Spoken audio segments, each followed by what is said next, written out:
J'ai pris une décision il y a longtemps que la prière est centrale dans la vie chrétienne. C'est un grand privilège. Ce n'est pas une sorte d'obligation, c'est un privilège d'aller vers le Créateur de l'univers qui a toute puissance et peut tout faire, et de lui demander au nom de Jésus de faire des choses pour nous et pour les autres gens et notre nation et notre gouvernement, et ainsi de suite. Nous parlons de cet obstacle à la prière. Si nous allons nous engager à prier, nous devons tout faire pour nous assurer que nos prières vont être entendues. Qui peut dire amen à cela? Je n'aime pas beaucoup perdre mon temps. Si je fais quelque chose, je veux savoir que ça va servir aux gens. Donc, je suis engagée dans la prière. J'ai passé du temps dans la prière ce matin. Prier pour nos partenaires et pour la réunion. Prier pour moi-même et pour mon mari. Prier pour nos enfants. Prier pour nos collaborateurs en Christ. Prier et prier et prier. Donc, je veux savoir que mes prières fonctionnent. Ne pas prier est le premier obstacle. Si vous ne priez pas, vous n'obtenez pas de réponse. Le deuxième obstacle est le péché caché. Gardez des choses que vous pensez cachées dans vos vies en pensant que Dieu ne le sait pas. Mais croyez-moi, Dieu sait tout. Et le seul intérêt de la confession, c'est votre bénéfice. Il veut que nous mettions cela à la lumière, que nous réglions le problème parce que, pour être honnête, chaque fois qu'il y a un péché caché, il y a une oppression aussi ou une conscience coupable. Vous n'êtes pas libre. Et il est très important, quand nous venons à Dieu demander quoi que ce soit, de venir avec fermeté. Amen. Venir avec fermeté ne signifie pas nécessairement être bruyant, mais cela veut dire que vous avez une assurance confiante. Hébreux 4, 15 et 16. Nous avons un grand prêtre qui n'est pas impuissant à compatir à nos faiblesses. Au contraire, il a été tenté comme nous en toutes choses sans commettre de péché. J'aime beaucoup le fait que Jésus comprend mes combats. J'aime cela. Et ensuite, au verset 16, approchons-nous donc, parce qu'il comprend. Approchons-nous donc avec assurance du trône de grâce. Approchons-nous avec assurance du trône de grâce, même si nous ne sommes pas parfaits en tout. Souvenons-nous qui nous sommes en Christ. Recevons le pardon que Dieu offre et ensuite venons avec assurance au trône afin d'obtenir miséricorde et de trouver grâce pour être secourus dans nos besoins. Ne pensez-vous pas que c'est extraordinaire de pouvoir pécher, obtenir le pardon et quand même aller avec assurance devant le trône de la grâce de Dieu et obtenir l'aide? Je ne sais pas où vous pourriez trouver un marché comme celui-là. Et il oublie nos péchés. Il les éloigne de nous aussi loin que l'Est est éloigné de l'Ouest. Le troisième obstacle est le doute. Le doute. Qui a déjà été envahi par le doute? 25%, le reste d'entre vous ont une foi parfaite. Allez, vous n'êtes pas aussi fatigués. Je suis envahi par le doute. Je prie au sujet de quelque chose ou je prends une certaine décision et puis, dans ma tête, je vais entendre « Merci Seigneur, tout ce qui vient dans ma tête n'est pas forcément ma pensée, beaucoup de cela vient de Satan qui utilise ma tête comme un dépôt d'ordures. » Donc, juste parce que vous avez un doute dans votre tête, cela ne veut pas dire que vous avez un doute dans votre cœur. Mais si vous écoutez ce qui est dans votre tête, au lieu de faire attention à ce qui est dans votre cœur, vous allez être trompé et Satan va vous voler votre réponse. Je peux vous dire que quand vous demandez à Dieu quelque chose, que vous faites un pas de foi et qu'il va y avoir un progrès dans votre vie, que Satan va venir et essayer de planter de petites graines de doute. Ça ne va pas arriver. Qui crois-tu que tu es? Regarde combien de temps ça fait depuis les choses que tu as faites. Ça ne va pas arriver. C'est tout. Ça ne va pas arriver. Bon, j'ai trouvé une clé efficace pour moi et j'espère que ça va vous bénir. Et vraiment, dans les 3 ou 4 derniers mois, ça a été prépondérant pour moi. Et j'enseignais cela en Afrique quand j'étais là-bas récemment. Et je pense que régulièrement, Dieu me donne une petite pensée vraiment très puissante qui devient un principe et qui œuvre dans le cœur de mon enseignement. Comme par exemple, je n'en suis pas où il faut que je sois, mais merci Seigneur, je n'en suis plus où j'en étais. Je suis bien et je suis sur le chemin. Si vous m'avez beaucoup entendu prêcher, vous avez entendu cela. Et donc, une autre chose que je dis beaucoup est, si vous faites ce que vous pouvez, Dieu va faire ce que vous ne pouvez pas faire. De petites phrases qui disent beaucoup. Donc j'ai trouvé une de ces petites clés quand le doute vient m'attaquer et je vais partager cela avec vous dans les minutes qui viennent. Mais d'abord, nous allons regarder quelques passages. Jacques 1, 5 jusqu'à 8. Je suis si contente que vous soyez ici. Et moi avec vous.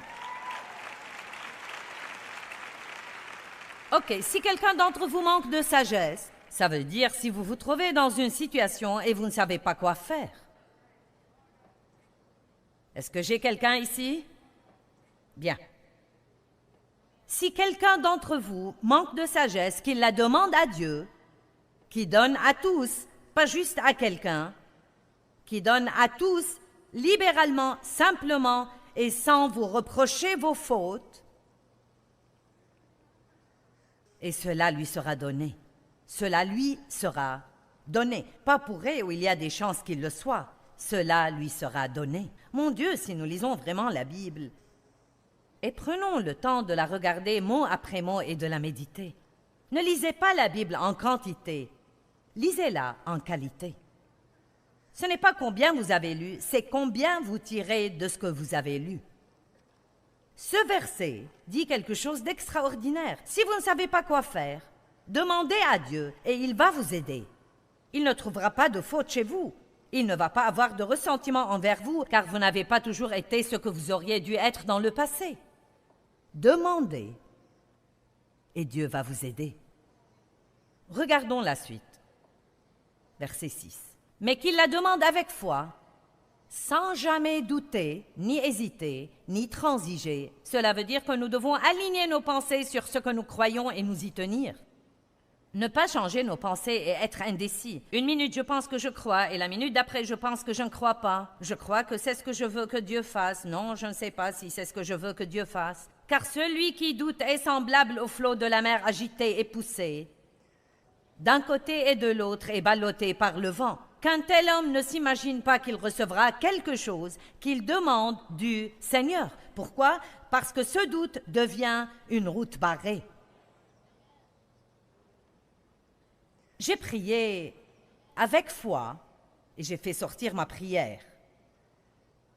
Et maintenant, même si Dieu envoie une réponse, elle ne va pas entrer parce que la route est fermée.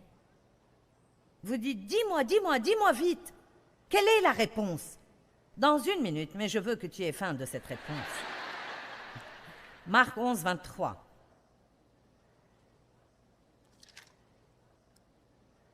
C'est si simple que c'en est effrayant.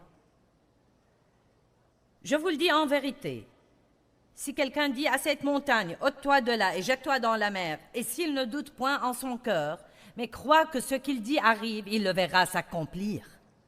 Ça serait une formidable occasion de faire une série sur la bouche, mais impossible aujourd'hui. C'est pourquoi je vous dis, tout ce que vous demandez en priant, soyez confiants et assurés, et croyez que vous l'avez reçu et vous le verrez s'accomplir. Vous voyez, quand on prie pour quelque chose, on ne l'obtient pas immédiatement. Il dit, tu pries, tu crois et tu reçois. Mais le temps d'attente est ce qui nous met en difficulté. Si nous avions immédiatement un résultat quand nous prions, personne n'aurait de problème. Mais quand vous priez et vous devez attendre 1 semaine, 1 mois, 3 mois, 6 mois, 1 année, 2 ans, 3 ans, 4, 5, 6.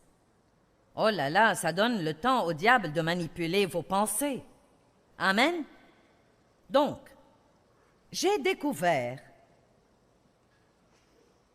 que tout ce que nous avons vraiment besoin de faire, quand le diable essaye de nous mentir, c'est juste de lui répondre.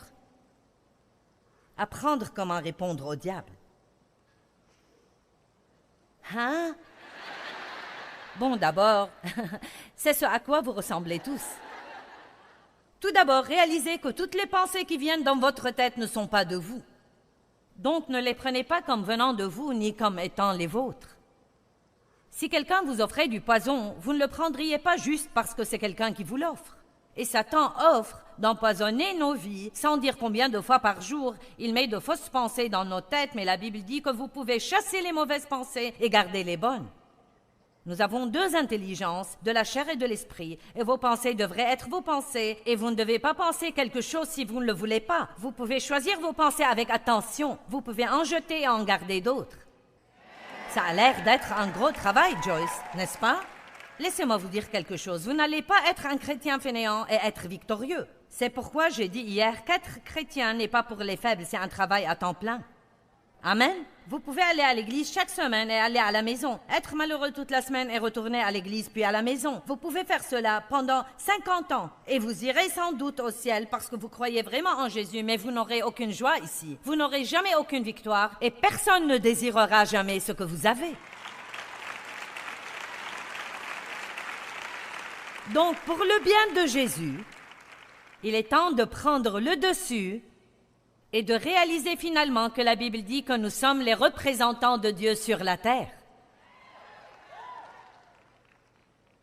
Les représentants de Dieu sur la terre. La Bible dit clairement que Dieu appelle le monde à lui par nous. Quel genre de vie vivez-vous? Êtes-vous sel et lumière? Est-ce que quelqu'un veut ce que vous avez?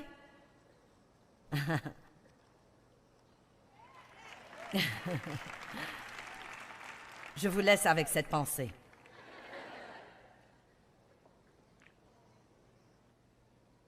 Nous ne devons pas simplement écouter tout ce qui nous tombe dans la tête. Apprenons comment répondre au diable. Et j'ai découvert une chose formidable. Tout ce que je dis maintenant est « Je crois que Dieu est en train de travailler. » Peu m'importe de quoi ça a l'air. Peu m'importe ce qu'on ressent.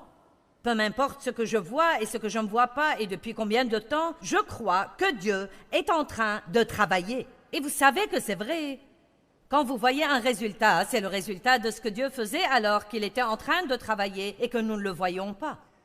Et donc actuellement, alors que vous êtes ici dans cette conférence, si vous avez cru en Dieu et que vous ne doutez pas,